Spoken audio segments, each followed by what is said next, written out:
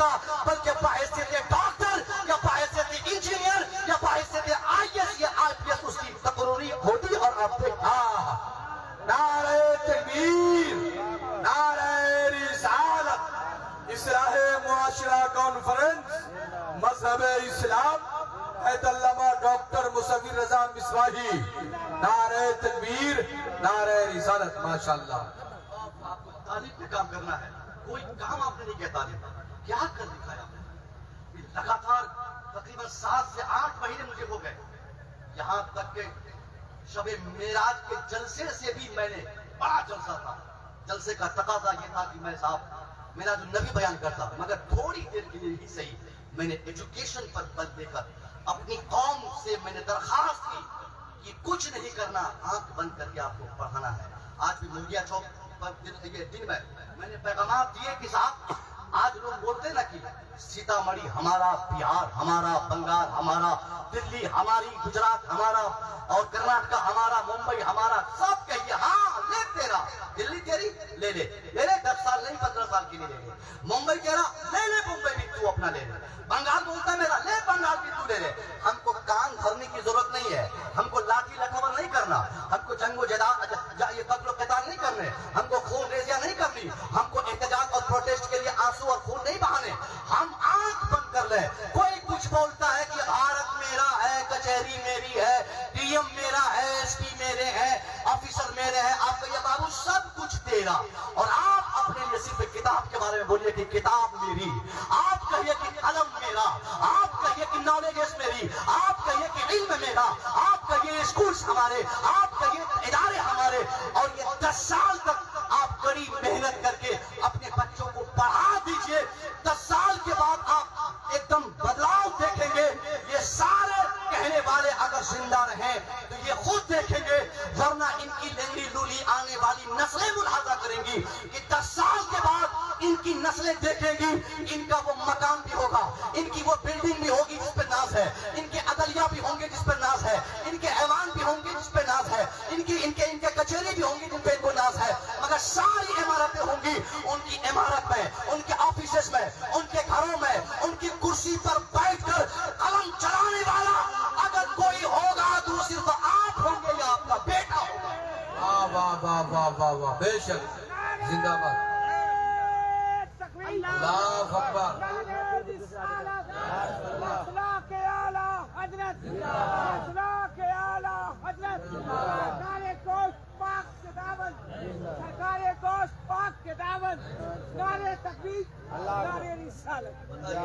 اس پر ان کو نعرہ نہیں لگانا تھا. ان کو نہ تو آپ پڑھنے سے مطلب ہے، ان کو نہ تو آپ پڑھائی سے مطلب ہے. یہ صرف جذباتی ہو کر یہ نعرے مارے ہیں.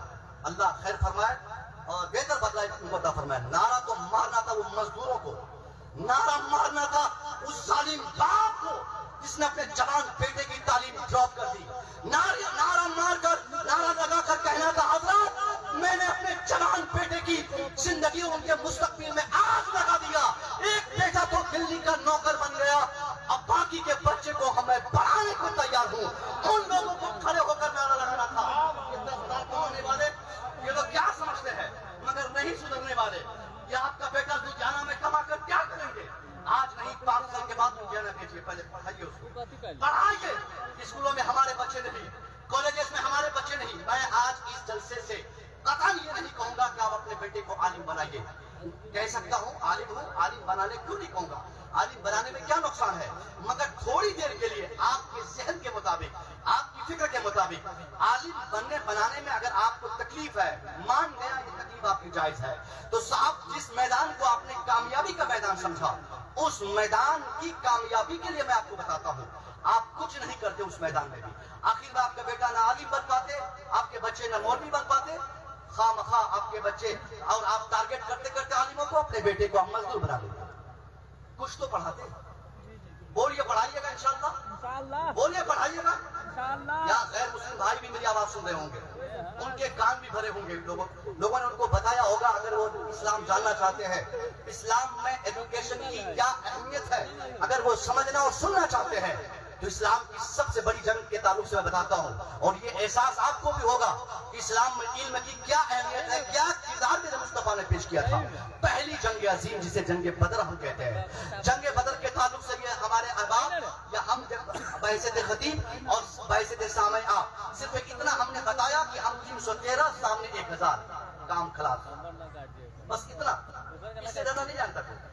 اور اسی پہ نعرے مارتے حضرات 313 ہم تھے سامنے 1000 ہم نے خلاص۔ ارے صاحب جنگ کا اختتام اس پر تھوڑی ہوا، جنگ اس پر ختم تھوڑی ہوئی تھی، ابھی بہت ساری چیزیں آپ نے بتائی نہیں، ہم نے بتائی نہیں اور آپ نے سننا چاہا نہیں۔ یہ سچ ہے ہم 313 تھے، یہ بھی سچ ہے ہم 1000 کو پچھاڑ دیے، یہ بھی سچ ہے ہم بھوکے تھے سامنے کھانا کھا کے آئے تھے، یہ بھی سچ ہے ہمارے پاس اسلحے کم تھے سامنے اسلحے تھے، یہ سچ ہے کہ ہمارے پاس سواریاں نہیں تھی سامنے سوار اور سوار ہو کر لوگ آئے تھے۔ مگر یہ سچائی کے ساتھ ساتھ یہ بھی سچ ہے کہ ہم کو اللہ نے کامیاب فرمائی، مگر ان کامیابی کے ساتھ ساتھ ایک بڑی کامیابی کہاں تھی جو ہم بتا نہیں پاتے۔ جب مسلمانوں کو جیت نصیب ہوئی، مسلمانوں نے جب دشمنوں کو مخالفین کو پکڑا رسی سے باندھ کر یا کسی طرح بھی گھیر کر، مسلمانوں نے جب اپنی جیلوں میں ان دشمنوں کو مخالفین کو جنگ کے اختتام کے بعد ڈال دیا، اس کی فہرست ترتیب دی گئی، کتنے لوگوں کو ہم نے جیل میں رکھا، نام کیا ہے، پتہ کیا ہے، گناہ کیا ہے، کس نے تلوار چلائی تھی، کون تلوار تانا تھا، کس پہ تلوار تانا تھا، اس کی پوری ڈیٹیل جب لکھ کر حضور کے سامنے پیش کی گئی کہ سرکار یہ وہ اسماء ہے، یہ وہ نیمز ہے، یہ ان لوگوں کی فہرست ہے جن لوگوں کو ہم نے جنگ کے اخیر میں پکڑ کے اپنی جیلوں میں ڈالا ہے، سرکار ان کے ساتھ کیا کیا جائے، آپ بتائیے ہم کیا کریں۔ سرکار تو عالم فل آتھورائزڈ تھے، مکمل بااختیار مصطفیٰ، ایسا اختیار آپ کو حاصل تھا، آپ صرف اشارہ فرماتے تھے۔ ہمارا ایمان کہتا ہے مسلمان اپنی جیلوں میں بند ان تمام مخالفین کا نہ ہاتھ پاؤں توڑتے، بلکہ دنیا بھر میں جہاں بھی اسلام کی مخالفت کی آواز لگانے والے کوئی دکھائی دیتے، مسلمان ان کی ٹنگڑی توڑنے کے لیے کافی تھے، مصطفیٰ کا اشارہ مل جاتا۔ مگر نہیں، مصطفیٰ کریم مسکراتے ہیں، آپ نے مسکرا کر فرمایا ان کا ہاتھ نہ توڑا جائے، ان کی ٹانگ نہ کاٹی جائے، ان کا سر قلم نہ کیا جائے، ان کے گردن نہ ماری جائے، ان کو الٹا نہ رکھا جائے۔ آپ چاہتے تو کہہ سکتے تھے، مسلمان چاہتے تو کر سکتے تھے، اپنے دشمنوں کو پوچھ پوچھ کے مارتے، کیا رے تو یہ تھا تلوار تانا تھا، تو یہ تھا بھاڑا چلاتا تھا، تو یہ تھا اسلام کے خاتمے کی تحریک چلایا تھا، اب آیا ہے میری جیل میں، اب بتاتا ہوں، چل الٹا لٹک جا، چل میں تیری چمڑی نکالتا ہوں، تو اپنی ٹنگلی دے دے، اپنی زبان دے دے، اپنی گردن دے دے، اب تیری جان میں لینا چاہتا ہوں۔ مگر خدا کی قسم اسلام کی تاریخ بتاتی ہے، میں اپنے ہندو بھائیوں سے کہوں گا وہ میرے نبی کی تاریخ سنے، غور سے سنے، اپنے دشمنوں کو میرے مصطفیٰ نے کس طرح سے ان کو بچایا ہے، اور کیا خوبصورت آپ نے بدلہ لینے کا آپ نے ذہن دنیا کے سامنے پیش فرمایا۔ آپ مسکرائے، آپ نے کہا ان کو ہاتھ نہ کاٹا جائے، ان کی زبان نہ کاٹی جائے، ان کی گردن نہ ماری جائے، آپ نے فرمایا ان سے جا کے کہہ دو ان میں سے اگر کوئی شخص تلوار چلانے کے ساتھ ساتھ قلم چلانا جانتا ہے، اگر ہے کوئی جن کو کتاب کا گیان ہے، اگر ہے ان میں سے کوئی جن کو کتابی نالجز ہے، ان سے کہہ دیجئے کہ یہ گھبرائے نہیں، ان سے کہہ دیجئے کہ یہ ڈرے نہیں، ان سے بول دیجئے کہ ان کو خوف کرنے کی ضرورت نہیں، وہ چپ چاپ میرے یہاں آ جائے، اکیلا آئے، ایک ویکتی آئے، ہمارے 10 لوگوں کو پڑھا دے، میں بغیر کسی مطالبے کے اسے آزاد کروں گا۔ واہ واہ، بے شک، ماشاءاللہ، زندہ باد، زندہ باد، سبحان اللہ، واہ، بہت ہی خوبصورت پیغام، ماشاءاللہ۔ علم کے تعلق سے میرے مصطفیٰ نے جنگ میں آخری وقت میں آپ نے جو کردار پیش کیا تھا، کیا مسلمانوں کا حق نہیں ہے کہ اس ایجوکیشن کی اہمیت کو سمجھے؟ میں نے آج ہی مرغیا چوک پہ کہا نماز سے بڑے امپورٹنٹ شے کا نام ہے ایجوکیشن۔ نماز فرض ہے، فرض اعظم ہے، مگر نماز کی فرضیت سے زیادہ اہمیت علم کی فضیلت، علم کی فرضیت کی ہے۔ روزہ فرض ہے، مگر روزے سے زیادہ امپورٹنٹ ہمارے لیے ایجوکیشن حاصل کرنا۔ حج و زکات، نماز، روزہ، حج و زکات، یہ 4 ایسے کھمبے ہیں جس پر اسلام کا دار و مدار ہے، جس پر ہمارا ایمان ٹکا ہے۔ مگر صاحب یہ سارے فرائض ہم پر فرض کیے گئے ہیں، مگر کامن فرائض نہیں ہے، کامن فرض نہیں ہے۔ آپ کہیں گے حضرت آپ نے ایک نئی بات بتا دی کہ نماز سے بڑے فرض کا نام تعلیم حاصل کرنا، میں کلیئر کر دوں۔ ہاں صحیح کہا، نماز ہم پہ فرض ہے، سب پہ فرض نہیں کہ 6 سال کا بچہ اس پر نماز فرض ہے، نہیں ہے، اس پر نماز فرض نہیں. پگلے پہ، دیوانے پہ نہیں. نماز نہیں. روزے کی اگر بات کی جائے، روزے کی فرضیت کے لیے بھی کنڈیشن ہے، نماز کی فرضیت کے لیے بھی شرط ہے، حج و زکات کی فرضیت کے لیے بھی کنڈیشنز ہے. نماز کے لیے وقت کا بھی پایا جانا ضروری ہے. نماز تب فرض ہوگی جب نماز کا ٹائم آئے گا.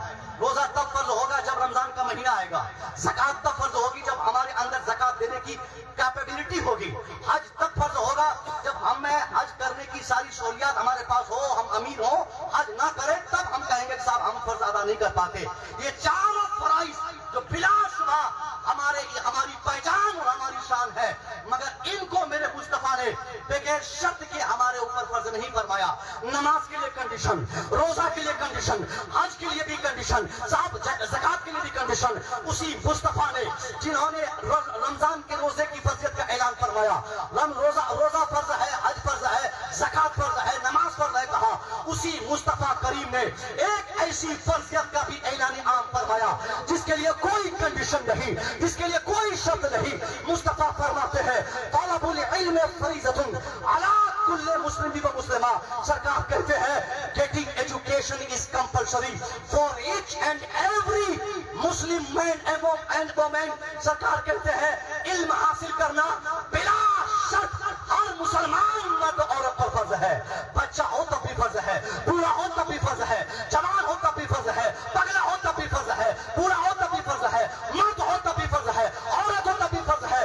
یہاں تک کہ مصطفیٰ فرماتے ہیں ماں کے شکم سے قبر کی آخری منزل تک اگر وہ مسلمان ہے تو تعلیم حاصل کرنا فرض. نعرہ تکبیر، نعرہ رسالت. اصلاح معاشرہ کانفرنس مذہب اسلام ایت علامہ ڈاکٹر مصور رضا مصباحی. نعرہ تکبیر، نعرہ رسالت. لڑکے جو پڑھائی کرتے، میں گزارش کروں گا بیٹا